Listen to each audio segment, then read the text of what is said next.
తాకట్లో ఉన్న మీ బంగారాన్ని విడిపించి ఆ రోజు ఆన్లైన్ రేటుకి కొంటాం. Sharma gold company. నమస్కారం, సుమన్ టీవీకి స్వాగతం.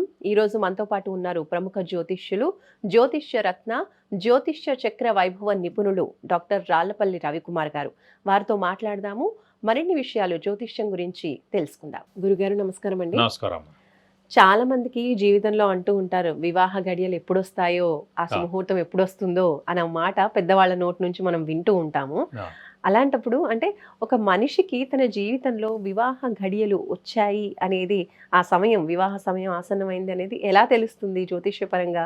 అలాగే ఒక మనిషి జీవితంలో ఎన్నిసార్లు ఇలా వివాహ గడియలు అనేవి వస్తాయంటారు?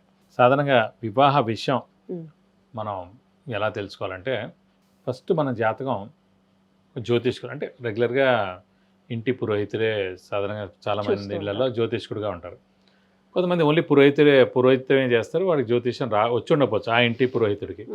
కానీ మనం జ్యోతిష్యం అంటే ఇంకా మన పేరెంట్స్ ఎవరికైతే జాతకం చూపించేవారో మనం ఖచ్చితంగా వాళ్ళకి చూపిస్తాం. పూర్వం ఏంటంటే ఒకే వ్యక్తి చెప్పేవారు మన ఫ్యామిలీ అంతా. ఇప్పుడు అలా కాదు. ఇప్పుడు కష్టాలు ఎక్కువైపోయాయి, ప్రాబ్లమ్స్ ఎక్కువైపోయాయి, అంత పేషెన్స్ మనకి లేదు. కాబట్టి ఇన్ని యూట్యూబ్ ఛానల్స్ కూడా వచ్చేసాయి. కాబట్టి ఇది కాకుండా ప్రతి ఇంట్లో చిన్న చిన్న బేసిక్స్ నేర్చుకున్న వాళ్ళు కూడా చాలామంది ఉంటారు, ఔత్సాహికులు. వాళ్ళందరూ కూడా నేను ఎప్పుడు చెప్పాలి, నాకు ఎప్పుడు ఇస్తారా అని ఉంటారు కొంతమంది. కాబట్టి ఇప్పుడు 10 మంది వచ్చారు. సో ఖచ్చితంగా ప్రతి వ్యక్తికి 3 to 4 పీపుల్ ఆస్ట్రాలజర్స్ ఉన్నారండి ఇప్పుడు ప్రస్తుతం. కాబట్టి ఇది వివాహం కాబట్టి ఇంకా జాగ్రత్తగా చూడాలి. సో చాలా అంటే అనుభవజ్ఞులు అయితే ఇప్పుడు అందరూ అనుకుంటారు జ్యోతిష్యం ఈజీ అని. 10 ఏళ్ళు చదివితే ఓ 30% వచ్చినట్టండి. 20 ఏళ్ళు చదివితే ఒక 60% వచ్చినట్టే. 30 ఏళ్ళు చదివితే ఒక 70% వచ్చినట్టు అతని జ్యోతిష్యం. అంత ఓషన్ ఇది. ఇప్పుడు ఇంత చెప్తున్నా నాకు 0.1 వచ్చు, అందుకని నేను రాదు. అదనమాట. నాకు 30 ఏళ్ళ అనుభవం ఉంది, 30 ఏళ్ళ నుంచి నేను చదువుతూనే ఉన్నాను. సో వివాహం విషయంలో 25 ఏళ్ళ అనుభవం ఉంది. సో 5,000 పెళ్ళిళ్ళు చెప్పాను, 1,00,000 మ్యాచ్ మేకింగ్స్ పొంతాలను చూశాను. కాబట్టి వివాహ విషయంలో మటుకు 100% నేను చెప్పగలను. కాబట్టి ఎంత కష్టమైనా కూడా మనం చాలా జాగ్రత్తగా మ్యాచ్ మేకింగ్ చేయాలి. ఎందుకంటే ఈ రోజుల్లో ఈగో ప్రాబ్లమ్స్ తోటి మెయిన్గా విడిపోతున్నారు. సో అలా విడిపోకుండా వాళ్ళిద్దరు అన్యోన్యంగా ఉండి చాలా కాలం జీవితం బాగుండి నెక్స్ట్ సంతానం కలిగి అది సొసైటీకి ఉపయోగపడి ఆ తల్లిదండ్రులు బాగా చూసుకుని, ఇప్పుడు అందరూ చూడండి ఓల్డ్ ఏజ్ హోమ్లోనే ఉంటున్నారు. అది అనమాట. సో ఓల్డ్ ఏజ్ హోమ్లో మీరు ఉండకుండా ఉండాలంటే మీరు మంచి మ్యాచ్ మేకింగ్ చేయండి. అబ్బాయి చదువు బాగుంది, అబ్బాయి ఉద్యోగం బాగుంది, లేకపోతే ఇంకోటి బాగుందని ముందుకు వెళ్ళిపోకండి. సో ఖచ్చితంగా మ్యాచ్ మేకింగ్ బాగా జరిగితే మనం ఓల్డ్ ఏజ్ హోమ్లో ఉండక్కర్లేదని నా ఉద్దేశం. సో వివాహ సమయం ఎలా తెలుసుకోవాలంటే, ఫస్ట్ మనకి ఆల్రెడీ మన పేరెంట్స్ ఎవరైతే జ్యోతిష్యం మన జాతకాలన్నీ చూపిస్తూ వచ్చారో వాళ్ళకి నమ్మకంగా ఉన్నారు. ఫస్ట్ ఇదంతా కూడా నమ్మకం అండి. జ్యోతిష్యం అనేది పరిపూర్ణంగా నమ్మకం. ఎందుకు తెలుసా అండి, వాస్తు ఇంకా తెలుస్తుంది ఎదురుకుండా. సో రెక్టాంగిల్గా ఉందా, స్క్వేర్గా ఉందా, ఇది హైట్ ఉందా, ఇది పల్లా ఉందా, దీని ఎదురుకుండా టెంపుల్ ఉందా, ఆ ధ్వజస్తంభం నీడ పడిందా, ఇవన్నీ కూడా కళ్ళకు కనిపించేది వాస్తు. అస్సలు జీరో కనిపించనేది జ్యోతిష్యం. జస్ట్ ఒక స్క్వేర్ వేసి 12 హౌసెస్ 12 డబ్బాలు గీసి అందులో 9 గ్రహాలని పెట్టి ఒక లగ్నం పెట్టి జస్ట్ మహర్దశ అంతర్దశ వేసుకుని ఊహించి, మీరు అక్కడ ఊహించి ఆ గ్రహం ఏం చేస్తాడని చూసి చెప్పేది జ్యోతిష్యం. సో జ్యోతిష్యం చాలా కష్టమైనది. అది మీకు వాక్శుద్ధి ఉండాలి, పూర్వజన్మ సుకృతం ఉండాలి, మీరు ఎన్నో మంచి పనులు చేస్తూ ఉండాలి, మీరు ప్యాషన్ పిచ్చి ఉండాలి, దాని మీద ప్రాణం పెట్టి చెప్పాలి. అలాగే ఎక్కువ ఆశించకూడదు ఎవరి నుంచి కూడా. సో పేదవాళ్ళైన ప్రాబ్లమ్స్లో ఉన్న ఆ వ్యక్తికి మీరు హెల్ప్ చేస్తే ఆ దమ్ము ధైర్యం ఉన్న మాటతోటి వాడు సూసైడ్ చేసుకోకుండా ఉంటాడు. జీవితం మీద ఆశ పెరుగుతుంది. అయ్యో ఇలా ఉంది, మన జీవితం బాగుంది, మనం బాగాలేదనుకుంటున్నాం, ఇంకా టైం ఉందన్నమాట, సో ఈ టైం కష్టపడతాం అని ఒక ధైర్యంతో ఉంటారు. ఒక్కడికి ఎంత అనారోగ్యం చేసినా ఫస్ట్ డాక్టర్ దగ్గర వెళ్ళిపోండి. ఫస్ట్ జ్యోతిష్కుడు ఫోన్ చేస్తారు. ఫస్ట్ జ్యోతిష్కుడు శాంతపరుస్తాడు వీడిని. శాంతపరిచిన తర్వాత వీడు డాక్టర్ దగ్గరికి వెళ్తాడు. అప్పుడు ఒక ధైర్యంతో వెళ్తాడు ముందుగా డాక్టర్. అందుకే మనం ఏం లేదు, మీకు బాగానే ఉంటుంది, ప్రస్తుతం చిన్నగా ఉంది, మే నుంచి గురుబలంతో కాదు బాగానే ఉంటుంది, ఈ చిన్నవి మీరు పట్టించుకొని ఒక వర్డ్ మీరు అన్నారనుకోండి, వాడు అంత ధైర్యంతో కూడా డాక్టర్ దగ్గరికి వెళ్తాడు. డాక్టర్ ఏం లేదండి, చిన్న టెస్ట్ చేయించండి అంటాడు. తర్వాత అంతా మెల్లిగా సర్దుకుంటుంది. సో ఎంత ఇబ్బంది ఉందో ఫస్ట్ ఎలాంటి ప్రాబ్లం వచ్చినా, మేజర్ ప్రాబ్లమ్స్ ఉన్నప్పుడు ఖచ్చితంగా జ్యోతిష్కుడే గుర్తొస్తాడు. సో అలాంటి బెస్ట్ జ్యోతిష్కుడే మీరు ఎంచుకోవాలి. First of all me parents ఎవరిని నమ్మారో, ఎవరి ద్వారా అన్నీ చెప్పించుకున్నారో వాళ్ళు 2-3 చెప్పించడం, వాళ్ళు 2-3 దగ్గర కూడా వెళ్ళండి. ఎందుకంటే ఎప్పుడు కూడా second opinion, third opinion, fourth opinion, fifth opinion తీసుకోండి, నష్టం లేదు. క్లియర్గా ఉండాలి. మనకేంటంటే ఓపెన్గా ఉండాలి, వాడు బాధపడతాడని క్లియర్గా ఉండాలి, ఓపెన్గా ఉండాలి ఈ జ్యోతిష్యం విషయంలో, ముఖ్యంగా వివాహ విషయంలో. ఎందుకంటే జాబ్ వస్తుందా రాదన్నా కూడా నష్టం లేదండి, ఫారెన్ వెళ్తారన్నా లేదన్నా కూడా నష్టం లేదండి, ఈ చదువు ఇలాంటి చదువుతారన్నా నష్టం లేదు. వివాహం అంటే ఖచ్చితంగా చెప్పాలి, ఈ టైంలో అవుతుంది, ఇలాంటి వాళ్ళతో అవుతుంది, లేదంటే ఇబ్బంది ఉంది, లేకపోతే చాలా పెద్ద ఇబ్బంది ఉంది, మీరు వాడు ముందే అలర్ట్ అవుతాడు. అలర్ట్ అవ్వడం ద్వారా వాడి మాట, వాడి బిహేవియర్, వాడి నడవడిక అమ్మాయితో అన్నీ కూడా జాగ్రత్తగా ఉంటాయి. లేదనుకోండి ఫస్ట్ రోజే ఇబ్బంది వచ్చేస్తాం. కాబట్టి ఫస్ట్గా చూడాల్సింది ఏంటంటే ముఖ్యంగా ఈ డిగ్రీ ఫస్ట్ ఇయర్ చదువుతుందో, లేకపోతే ఇంజనీరింగ్ ఫస్ట్ ఇయర్ చదువుతుందో, లేదా సెకండ్ ఇయర్కి వచ్చిందో, అప్పటి నుంచి మనం మొదలు పెట్టాలన్నమాట. అప్పుడే మనం జ్యోతిష్కుని అడగాలి, సరే ఇది మా అమ్మాయి జాతకం, ఈ నక్షత్రం, ఈ రాశి, ఈ లగ్నం, ఈ గ్రహాలు ఇలా ఉన్నాయి, ఈ అమ్మాయికి ఎప్పుడు వివాహ యోగ్యత ఉంది, వివాహం ఎప్పుడు చేస్తే మంచిది. అప్పుడు నేను ఇందాక చెప్పిన శుభగ్రహాలైన చంద్రుడు, బుధుడు, గురువు, శుక్రుడు చాలా బాగుంటాయి కనుక ఎర్లీ మ్యారేజ్ బెస్ట్. అంటే 23 to 25 లోపలనే బెస్ట్. అంటే మీరు ఇంకా ఉన్నత చదువు చెప్పిస్తే కనుక సరే 23, 24, అందుకే 23 to 25 బెస్ట్ అని అంటారు. లేదు సప్తమ స్థానం అస్సలు బాగాలేదు, సప్తమ స్థానంలో పాపగ్రహాలు ఉన్నాయి, చాలా ఇబ్బంది పడుతుంది, త్వరగా చేస్తే ఇబ్బంది పడుతుంది అని తెలుస్తుంది అందులో. కాబట్టి 27.5 ఏళ్ల తర్వాత చేయండి. 27.5 ఏళ్ల లోపల అమ్మాయిని చదువుకోనివ్వండి, అమ్మాయి ఉద్యోగం చేయనివ్వండి, అమ్మాయికి టైం ఇవ్వండి. మనమే టైం ఇవ్వడం. ఇబ్బందికరంగా ఉంటే కనుక త్వరగా చేయకలండి, ఆలస్యం చేస్తే నష్టం లేదు. చాలా బాగుంది జాతకం, దాన్ని లేట్ చేయక్కర్లేదు. ఈ లేట్ చేయడం ద్వారా మంచి మ్యాచెస్ అన్ని మనం మిస్ అయిపోతాము. నేను అమ్మాయికి 28 ఏళ్ళు 29 ఏళ్ళు వచ్చింది అనుకోండి, ఆ ఏడాది వాడి దాకా మనం అందరినీ మిస్ అయిపోయాడు కదా, కింద వాడిని చేసుకోలేం. కానీ అబ్బాయి అలా కాదు, వాడు 35 ఏళ్ళు ఉన్నా కూడా 28 ఏళ్ళ వాడిని చేసుకోగలడు. అబ్బాయికి ఆప్షన్స్ ఉంటాయి, అమ్మాయికి ఉండదు. సో అమ్మాయికి నెక్స్ట్ ఏంటి, మళ్ళీ సంతానం కూడా ఉంచి ఉంటుంది, ఆరోగ్యం ఎర్లీగా ఉందనుకోండి, వాళ్ళు ఇద్దరు మనస్పర్ధలు లేకుండా ఇద్దరు చాలా అన్యోన్యంగా ఉంటారు. చిన్న వయసులో వివాహం అవుతాయి, కానీ 28-30కి అవుతాయని అంత ఉండదు. ప్లస్ మళ్ళీ సంతానం గురించి ప్రాబ్లం, మళ్ళీ మెడికల్ రీచ్ అది తిరుగుతుండడం, మళ్ళీ లక్షలు ఖర్చు పెట్టడం ఈ చిన్న మూలాన్ని.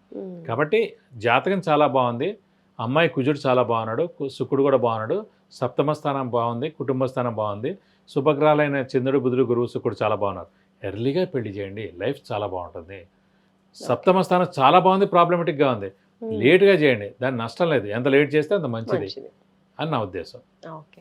ఇలా మరి ఒక మనిషి జీవితంలో ఎన్నిసార్లు వస్తుందంటారు వివాహ గడియ? ఎందుకంటే ఒకసారి వివాహ గడియలు వచ్చి వెళ్ళిపోయాయి అనుకోండి, మళ్ళీ ఎప్పటికి వస్తాయో, అసలు మళ్ళీ ఉన్నాయా లేవా అన్న భయం కూడా కలుగుతుంది కదా. మామూలుగా మన జాతక రీత్యా వివాహం ఉందా లేదా అనేది తెలుస్తుందండి. ఏ సమయంలో జరుగుతుంది అనేది మటు గోచారీత్యా తెలుస్తుంది. గోచారీత్యా మన రాశి నుంచి 2, 5, 7, 9, 11 స్థానాలలో గురువు ప్రవేశించినప్పుడు అది శుభ సమయం అన్నమాట. ఆ శుభ సమయం ఏంటంటే ఫస్ట్ చదువుకునే వ్యక్తులు అయితేనే ఉన్నత చదువు రావడం, ఉన్నత సీటు ర్యాంకు రావడం, ఆ ఫైనల్గా ఇంజనీరింగ్ అనే పట్టా పొందడం అనేది జరుగుతుంది. ఈ 2, 5, 7, 9, 11 స్థానాల్లో గురువు ప్రవేశించినప్పుడు సంవత్సర కాలం పాటు అక్కడ ఉంటాడు కాబట్టి దాన్ని గురుబలం అంటారు. అలాగే వివాహం కాని వారికి వివాహం, సంతానం లేని వారికి సంతానం, నిరుద్యోగులు ఉద్యోగం, ఉద్యోగులకు promotions, name and fame, boss నుంచి మనన, అలాగే ఫారెన్ టూర్, విజిట్స్, అసైన్మెంట్స్, ఇవన్నీ అన్ని శుభాలు. కారు కొనాలన్నా, 2 వీలర్ కొనాలన్నా, బంగారం కొనాలన్నా, గృహం కొనాలన్నా, స్థలం కొనాలన్నా అన్నీ కూడా మన రాశి నుంచి 2 కానీ 5 కానీ 7 కానీ 9 కానీ 11 స్థానాల్లో వచ్చినప్పుడే ఇవన్నీ జరుగుతాయి. కాబట్టి ఒక వ్యక్తికి 12 సంవత్సరాల్లో 5 సంవత్సరాలు బెస్ట్ అండి. అది ఉద్యోగంకైనా, ప్రమోషన్కైనా, ఫారెన్కైనా, వివాహంకైనా, సంతానానికైనా, దేనికైనా సరే, గృహమైన వాహనం. సో మెయిన్గా మనం ఇప్పుడు వివాహం గురించి చెప్పుకుంటాం కాబట్టి సో 12 ఇయర్స్ లోపల మనకి 5 సార్లు వస్తుందండి. కాబట్టి మనం జాగ్రత్తగా దాన్ని మిస్ చేసుకోకూడదు ఖచ్చితంగా. అంటే ఏ ఇయర్స్ అంటే మన రాశి నుంచి 2, 5, 7, 9, 11 ఉదాహరణకి 20, 21, 22 ఏళ్ళు ఉన్నాయనుకోండి, అక్కడి నుంచి మీరు లెక్కండి 22 నుంచి 34 ఇయర్స్ లోపల, 22nd ఇయర్ నుంచి 34 ఇయర్స్ లోపల 5 టైమ్స్ అతనికి వస్తుంది. ఒకటి 24th ఇయర్, ఒకటి 28th ఇయర్, అలా మన రాశి నుంచి 2nd house, 5th house, 7th house, 9th house, 11th house అలా లెక్కెట్టినప్పుడు. సో 22nd ఇయర్ నుంచి 34 ఇయర్స్ లోపల 5 టైమ్స్ వస్తుంది. 22nd మిస్ అవుతే 24, 28 అలా మనం మిస్ చేస్తే అవ్వదండి. మనం ఖచ్చితంగా ఇందాక చెప్పుకున్నట్టు మనం మనస్ఫూర్తిగా రెడీగా ఉండాలి వివాహానికి. సో ఖచ్చితంగా అవుతుంది మేడం. అలాగే మనం వివాహ విషయంలో జ్యోతిష్య పరంగా ఏం చూడాలనేది మెయిన్ పాయింట్. ఎందుకంటే జ్యోతిష్కుడిని అడిగినప్పుడు అతను ఏం చెప్తాడు మెయిన్గా వివాహ విషయంలో, ఫస్ట్ ఆఫ్ ఆల్ లగ్నం అంటే తను ఎలా ఉంటాడు, తన శరీర దారుణ్యం ఏంటి, తన మనస్సు ఏంటి, తన నేచర్ ఏంటి, తన స్వభావం ఏంటి అనేది తెలుసుకోవచ్చు. ద్వితీయం అంటే కుటుంబ స్థానం. సో కుటుంబం అనేది ఏర్పడుతుంది లేదా, కుటుంబం అనేది అతనికి ఉందా లేదా, కుటుంబాన్ని బాగా చూసుకుంటాడు లేదా అనేది. ముఖ్యంగా వాళ్ళిద్దరూ అన్యోన్యంగా ఉంటారా, మనస్పర్ధలు ఏం లేకుండా ఉంటారా అని చూసుకోవాలి. నెక్స్ట్ ఏం తెలుసుకోవాలంటే మెయిన్గా జ్యోతిషపరంగా పంచమం అంటే సంతానం. సంతానం ఉందా లేదా, సంతానం నష్టం అయినా ఉందా, సంతానం లేకపోతే పెంచుకోవాల్సి వస్తుందా. అలాగే అష్టమం అంటే ఆయుర్దాయం ఉందా లేదా, యాక్సిడెంట్ ప్రోన్ అయినా ఉందా లేదా తెలుసుకోవాలి. నెక్స్ట్ వచ్చేసి ఖర్చు. ఇప్పుడు ఆదాయం 10 రూపాయలు ఉంది, 500 ఖర్చు పెడితే సో ఖర్చు స్థానం ఎలా ఉంది, అలవాట్లు ఏమైనా ఉన్నాయా. పెళ్లి చేసుకున్న తర్వాత ఉద్యోగం కాదు నేను వ్యాపారం చేస్తా అని చెప్పి ఆ మామగారిని 10 లక్షలు ఇవ్వంటే ఎక్కడి నుంచి తెస్తాడు. సో ఇలాంటి అలాగే అలవాట్లు ఏమైనా ఉన్నాయా. అలాగే పెళ్ళైన తర్వాత సెకండ్ మ్యారేజ్ ఏమైనా ఉందా, డైవర్స్ ఏమైనా ఉందా, ఇలా ఇవన్నీ కూడా డెప్త్గా వెళ్ళి డీప్గా వెళ్ళి చూడాలండి. సో వివాహం అనేది చాలా కష్టం అనమాట సబ్జెక్టు. వాళ్ళ పంచాంగంలో జస్ట్ 2 పేజీల్లో పెట్టేశారు వివాహ పొంతన అని చెప్పి, గుణమేళన చక్రం అని. మొత్తం పెళ్లి గురించి ఒక మొత్తం 100 పేజీల బుక్ ఉందంటే పంచాంగంలో 5 పేజీలే ఉంటుంది పెళ్లి గురించి. కానీ 5000 పేజీలు కూడా సరిపోదు వివాహానికి, అంత వ్యాస్ట్ సబ్జెక్ట్. అందుగురించి అంటే ఖచ్చితంగా ఆరోగ్యం, ఆయుష్, సంతానం, అలవాట్లు, సెకండ్ మ్యారేజ్, డైవర్స్, ఉద్యోగం కాకుండా వ్యాపారం చేస్తానడం, అలాగే రోజు దెబ్బలాట్లో కొట్టడం, ఇవన్నీ కూడా ఎంతో డెప్త్గా వెళ్ళాలన్నమాట. ఇవన్నీ బాగున్నాయా లేదా అని ముందుగా చూసుకోవాలి. మన అమ్మాయిదైనా ప్రాబ్లం ఉందా, మన అమ్మాయి ప్రాబ్లం అంటే పరిహారాలు చేసుకోవడం. అబ్బాయి వచ్చే వ్యక్తి మటుకు ఇవన్నీ ఖచ్చితంగా చెక్ చేయాలి. సో వివాహానికి ముందే మనం అలర్ట్ అయ్యి మన అమ్మాయి జాతకంలో ఏవైతే దోషాలు ఉన్నాయో ఆ దోషాలు అన్ని పరిహారాలు చేసుకుని రెడీగా ఉండాలండి. ప్లస్ అమ్మాయిని కూడా ఒప్పించాలి. జాతకం చాలా బాగుందంటే ఎర్లీగా చేయాలి, జాతకం బాగాలేదంటే 27.5 years తర్వాత చేస్తే చాలా బాగుంటుంది. ఓకే, దోషాలు ఏమైనా ఉన్నప్పుడు కూడా 27 తర్వాత చేస్తే బాగుంటుంది. ఎందుకంటే ఇప్పుడు ఒక ఏజ్ ఉన్న పాము ఉందండి, చాలా ఏజ్ ఉన్న పాము, అదేం కాటేది, అలా మెల్లగా పక్కకి వెళ్ళిపోద్ది. మనం దాన్ని ఇది చేసినా కూడా అది రాదు. కానీ చిన్న ఏజ్ ఉన్న పాము ఉంటుంది, అది ఎప్పుడు రెడీగా ఉంటుంది మేడం. దాన్ని చంపేస్తుందేమని చెప్పి అది వచ్చి చంపేస్తాం మేడం. అందులో అంటే చిన్న వయసులో అంత దోషం ఉండదు, ఈ దోషం ఎక్కువగా ఉంటుంది.